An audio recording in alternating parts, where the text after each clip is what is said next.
Assalamualaikum warahmatullahi wabarakatuh. Baik, untuk pertemuan kali ini kita akan membahas mengenai personil administrasi.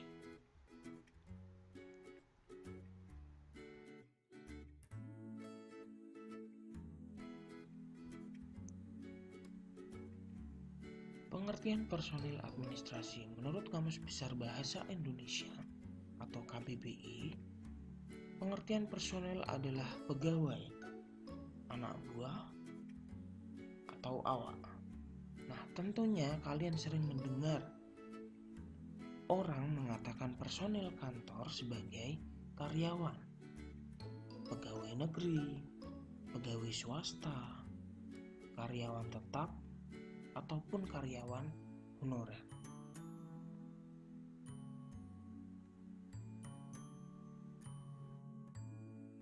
Di Indonesia ada berbagai macam pegawai. Nah, beberapa yang perlu kita bahas di sini adalah 4 tipe pegawai.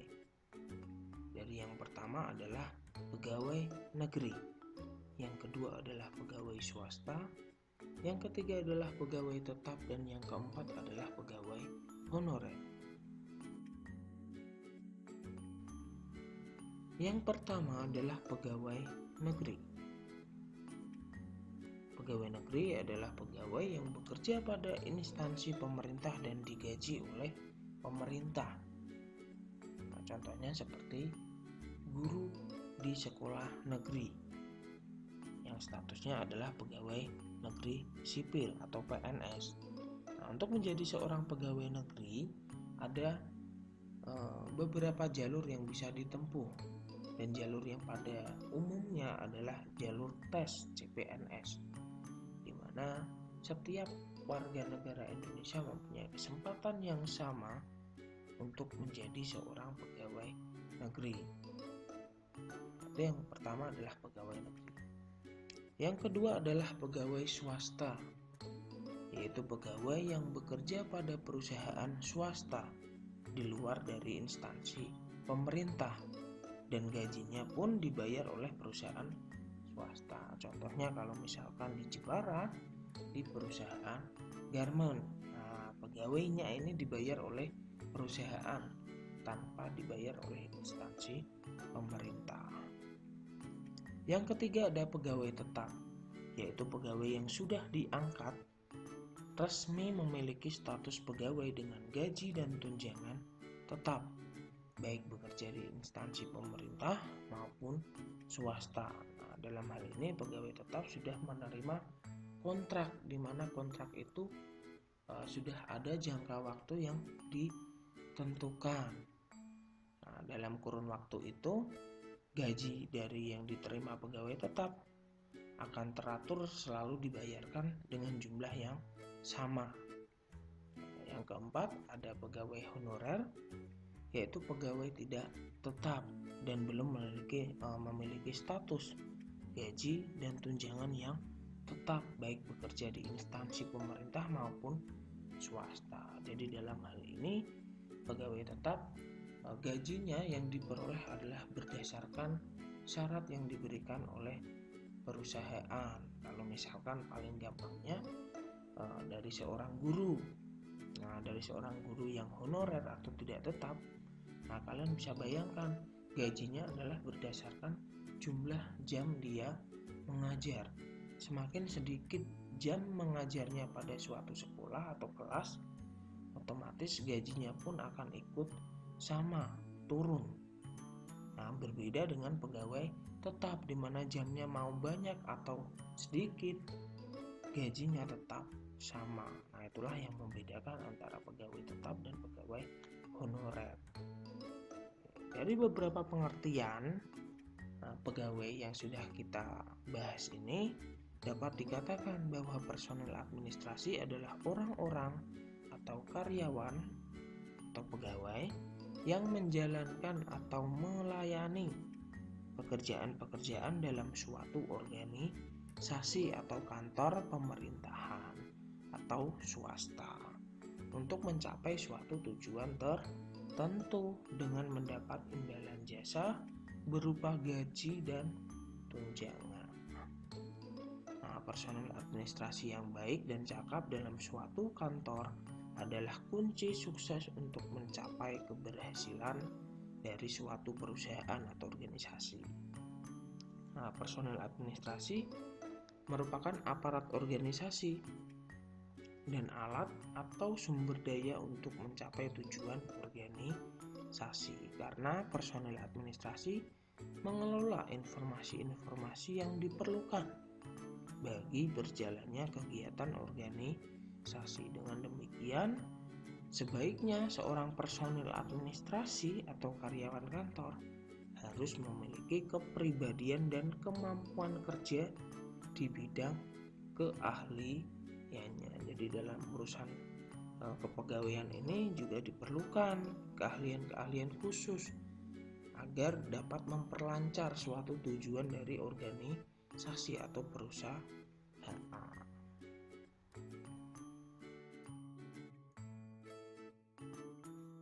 Berikutnya adalah macam-macam personil administrasi. Ada 4 macam personil administrasi. Dari yang pertama adalah administrator atau petugas pelaksana administrasi. Yang kedua ada manajer. Yang ketiga ada staf atau pembantu ahli. Dan yang keempat adalah worker atau pegawai atau pekerja.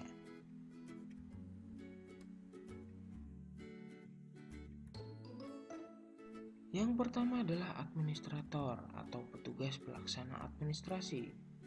Adalah orang yang menentukan garis besar kebijakan dan tujuan yang harus dijalankan oleh kantor sebagai pedoman dalam melaksanakan kegiatan untuk mencapai tujuan yang telah diterapkan.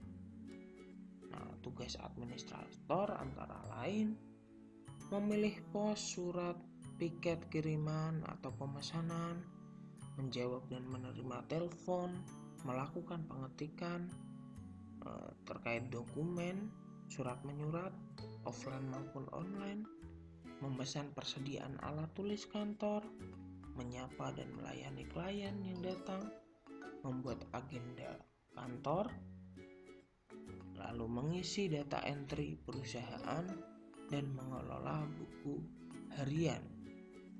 Nah, skill yang dibutuhkan untuk administrator yang pertama teliti, yang kedua memiliki kemampuan berhitung, yang ketiga mampu menggunakan aplikasi administratif secara offline maupun online, yang keempat tenang di bawah tekanan, yang kelima mampu melakukan pendekatan metodis dan menyeluruh untuk kerja, yang keenam mampu bekerja dalam tim, dan yang ketujuh adalah memiliki inisiatif. Jadi skill-skill yang perlu dibutuhkan oleh seorang administrator ada 7, dari teliti terkait ketelitian maupun penyimpanan berkas dan sebagainya, lalu memiliki kemampuan untuk berhitung, lalu mampu menggunakan aplikasi, ini terkait dengan komputerisasi, baik bisa menggunakan offline maupun online, lalu dapat tenang saat di bawah tekanan ketika pekerjaan memiliki deadline yang sangat banyak, dia mampu mengatasi tekanan-tekanan tersebut.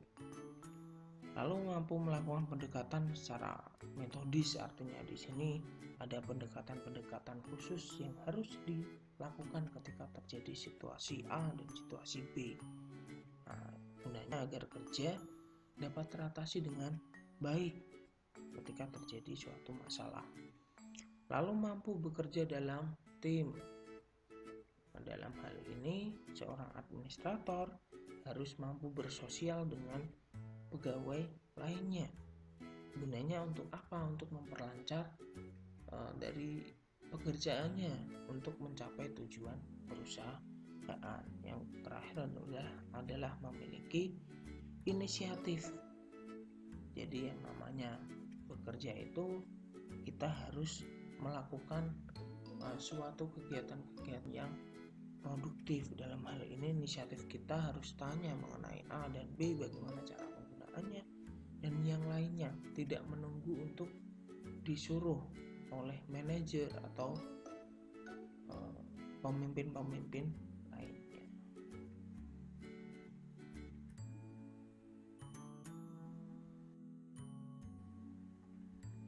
Yang kedua adalah manajer. Manajer adalah orang yang memimpin pelaksanaan kerja, menggerakkan orang lain atau para staf,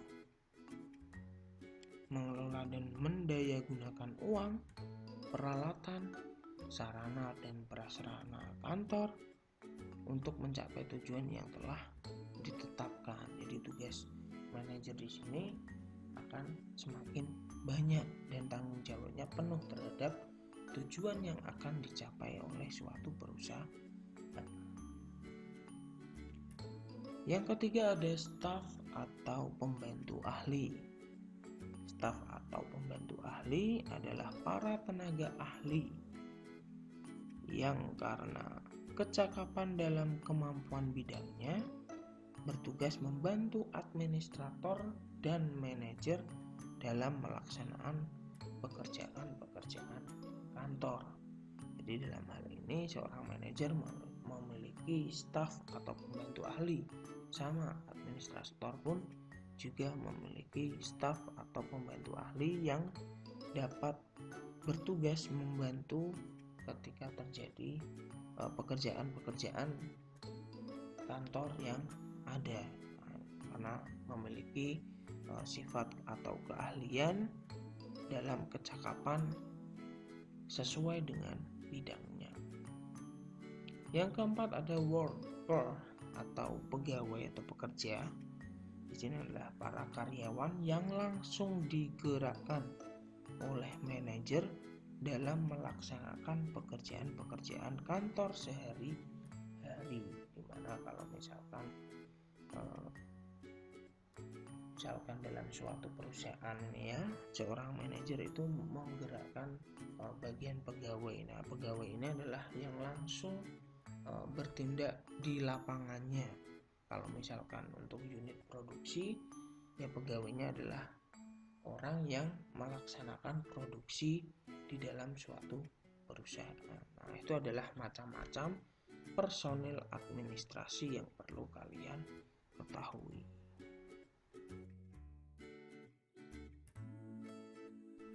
Oke, pembahasan berikutnya adalah tugas dan tanggung jawab personil administrasi. Besar kecilnya tugas dan tanggung jawab personil administrasi akan sangat tergantung pada jenis dan besarnya suatu organisasi atau kantor tersebut. Pada suatu organisasi atau kantor yang kecil, bisa saja seluruh pekerjaan administrasi dilakukan oleh seorang sekretaris, baik untuk surat keluar, mengetik, maupun mengurus laporan keuangan. Nah, ini kalau misalkan pada organisasi atau kantor yang kecil, bisa diselesaikan oleh satu orang sekretaris. Nah, sebaliknya, pada organisasi atau kantor yang relatif lebih besar, biasanya pekerjaan pada kantor tersebut dibagi-bagi menjadi beberapa unit tersendiri dengan personel masing-masing yang memiliki tugas dan tanggung jawab yang berbeda. Jadi dalam organisasi kantor yang relatif lebih besar, tanggung jawabnya pun akan lebih besar. Untuk itu diperlukan banyak personil atau pegawai dalam kegiatan suatu organisasi.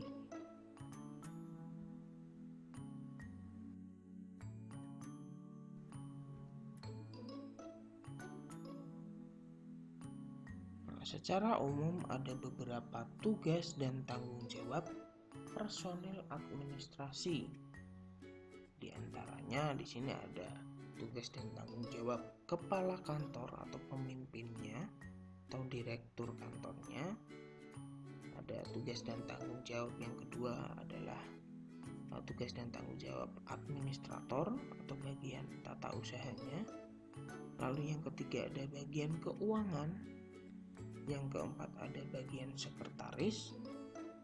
Dan yang kelima adalah penerima tamu.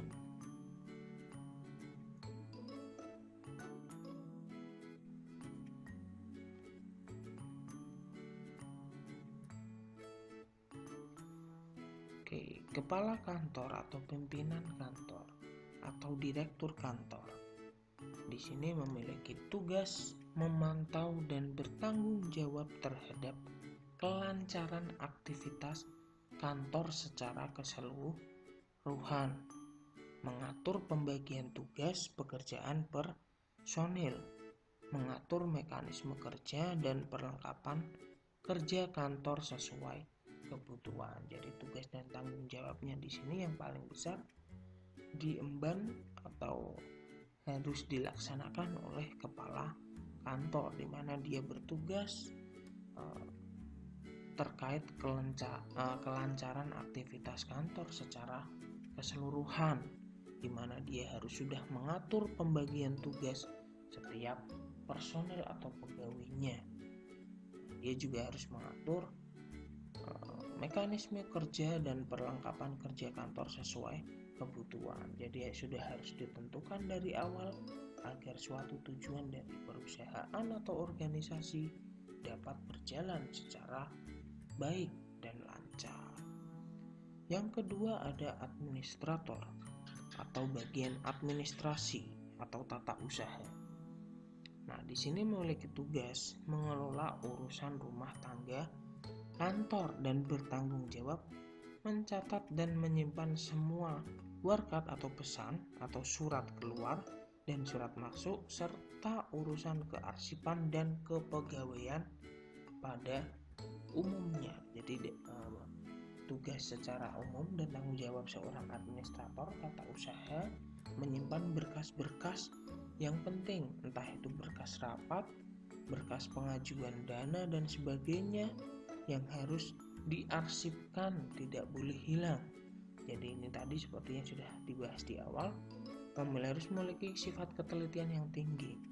Nah, jadi ini terkait catat mencatat, simpan menyimpan lembar-lembar surat-surat yang sudah masuk maupun untuk keluar. Nah, gunanya di sini untuk melihat track record perusahaan, apakah perusahaan tersebut sudah baik tata administrasinya atau belum. Nah, ini adalah terkait tata usaha. Yang ketiga ada bagian keuangan. Di sini sudah sangat jelas tugas dan tanggung jawabnya terhadap pengelolaan keuangan, yaitu mengatur arus kas keluar dan kas masuk di suatu perusahaan. Yang keempat adalah sekretaris. Di sini memiliki tanggung jawab membuat agenda atau jadwal untuk kegiatan kerja pimpinan, juga untuk karyawan di bagian lainnya, serta membuat surat keluar. Nah, ini adalah tugas dan tanggung jawab seorang sekretaris. Yang kelima adalah penerima tamu. Di sini bertanggung jawab atas pelayanan terhadap tamu atau orang-orang yang mempunyai kepentingan terhadap kantor, juga melayani telepon masuk ataupun telepon keluar. Jadi personel kantor yang terampil adalah personel yang dapat bekerja sesuai dengan standar atau ukuran-ukuran yang telah ditentukan. Artinya personel tersebut dapat bekerja sesuai dengan mutu, jumlah, dan waktu yang telah ditetapkan. Nah, dengan demikian apabila karyawan atau personel tersebut dapat bekerja melebihi standar yang telah ditetapkan, berarti dia adalah personel yang amat terampil.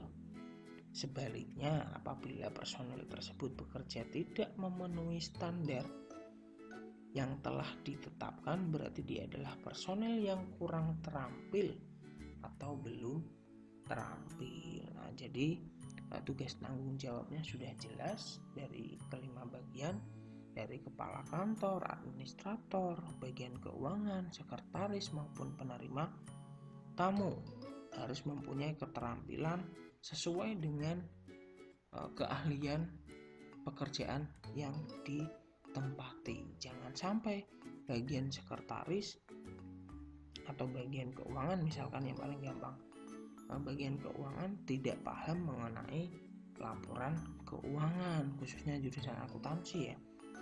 Nah, ini kalau misalkan tidak bisa mengerti terkait laporan keuangan, sudah dipastikan pasti personel tersebut tidak terampil. Nah, itu akan menghambat laju dari suatu perusahaan. Sama sekretaris juga sama, ketika dia tidak dapat mengatur agenda atau mengatur jadwal, sehingga jadwalnya akan tabrak-menabrak, saling tunggu dan sebagainya. Nah, jadi di sini secara umum ada beberapa tugas dan tanggung jawab personil yang perlu kalian pahami.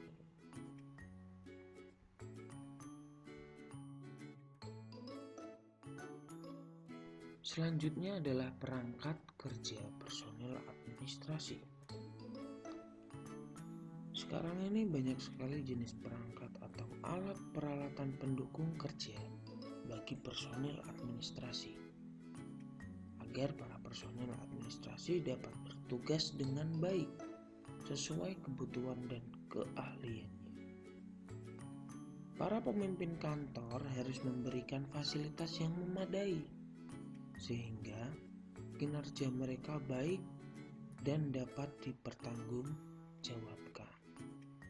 Umumnya, fasilitas kerja personil administrasi antara lain meja, kursi meja, lemari arsip atau filing kabinet, alat tulis, kertas tulis, komputer, mesin tik, pesawat telepon, dan lain sebagainya.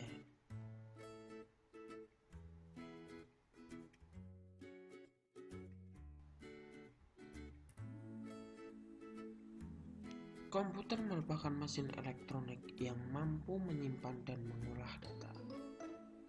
Dengan pesatnya perkembangan teknologi komputer, kemampuan komputer sebagai penunjang kerja kantor semakin meningkat. Dan berbagai macam perangkat lunak pun, program dan aplikasi contohnya, sudah tersedia dan mudah didapat.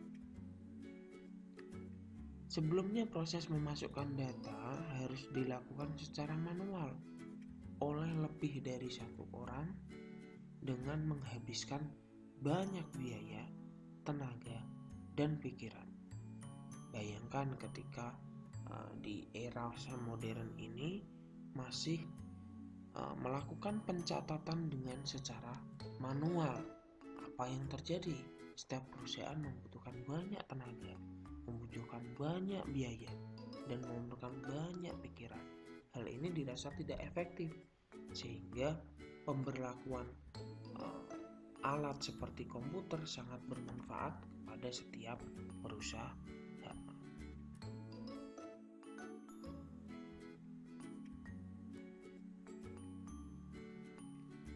Kini dengan bantuan komputer cukup dikerjakan oleh satu orang saja dengan waktu yang relatif lebih singkat dan hasilnya bisa sempurna tanpa salah. Kecuali bila data yang dimasukkan memang sejak awal sudah salah, otomatis untuk ke belakangnya pasti akan salah. Lalu beberapa kemudahan penggunaan komputer di sini antara lain. Yang pertama, dengan aplikasi pengolah kata, word processor. Jadi dalam aplikasi ini Anda tidak perlu lagi repot-repot mengetik surat berulang kali dan membuat surat berlapis-lapis untuk dikirimkan kepada beberapa alamat. Dengan komputer cukup membuat satu konsep surat, mengetik alamat yang dituju, kemudian komputer akan menggabungkan mail merge dalam alamat dan kemudian surat tersebut secara otomatis. Yang kedua dengan piranti lunak seperti spreadsheet atau Microsoft Excel. Kalian juga pasti pernah memakai. Jadi Anda juga dapat dengan mudah mengerjakan laporan keuangan, membuat neraca perusahaan dengan rumus-rumus tertentu. Nah, sehingga hasilnya bisa lebih cepat dan rapi dibandingkan dengan pekerjaan secara manual. Kemudian yang ketiga yaitu begitu juga dengan aplikasi pengolah database.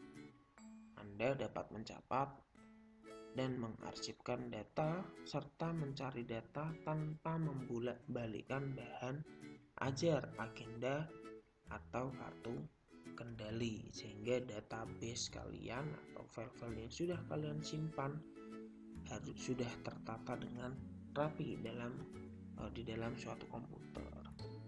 Yang keempat, dengan adanya scanner Anda dapat menyimpan data surat, grafik, gambar, tabel dalam beberapa CD, compact disk, atau flash disk, atau disket yang sangat menghemat biaya dan ruang penyimpanan, serta jauh lebih awet dibandingkan dengan menyimpan dalam bentuk kertas. Yang kelima, kemudahan dengan local area network, modem, dan internet. Beberapa komputer di lokasi yang berjauhan dapat dihubungkan ketika terhubung dengan internet. Kemudian yang keenam, pakai komputer adalah dengan email atau electronic mail. Anda dapat mengirim surat kepada relasi dimanapun tanpa harus membayar biaya pos, melainkan cukup dengan biaya pulsa telepon lokal saja. Nah, pembuatan email ini harusnya untuk kalian sudah bisa untuk membuat email. Lalu melalui internet, Anda bahkan dapat melakukan transaksi jual beli dengan menggunakan nomor kartu kredit. Nah, ini adalah beberapa kemudahan ketika memakai sebuah komputer. Dapat melakukan apapun, suatu pekerjaan apapun dengan komputer, khususnya untuk seorang personel administrasi, di mana di sini dapat mengolah Word, mengolah Excel, dan sebagainya. Bahkan untuk membuat email juga bisa dilakukan. Oke, sesuai dengan perkembangan teknologi terkini, sekarang telah hadir komputer yang lebih tipis dibandingkan zaman dahulu. Kalau kalian perhatikan, kalian bisa searching di mana laptop yang dulunya itu belum ada, dari awalnya muncul itu adalah tabung, di mana komputernya masih tebal. Sekarang sudah berkembang teknologinya sehingga laptop sudah dapat dibawa kemana-mana. Dulu komputer tidak dapat dibawa kemana-mana dan beratnya pun bisa mencapai berapa kilo dan sangat berat sekali untuk dibawa. Nah, sebenarnya fungsi laptop sama dengan komputer, tidak ada perbedaan yang mencolok. Sebagai mesin elektronik yang mampu menyimpan dan mengolah data untuk penunjang pekerjaan kantor. Hanya saja keunggulan laptop adalah bisa dibawa kemana-mana karena bentuknya kecil sebesar tas kerja.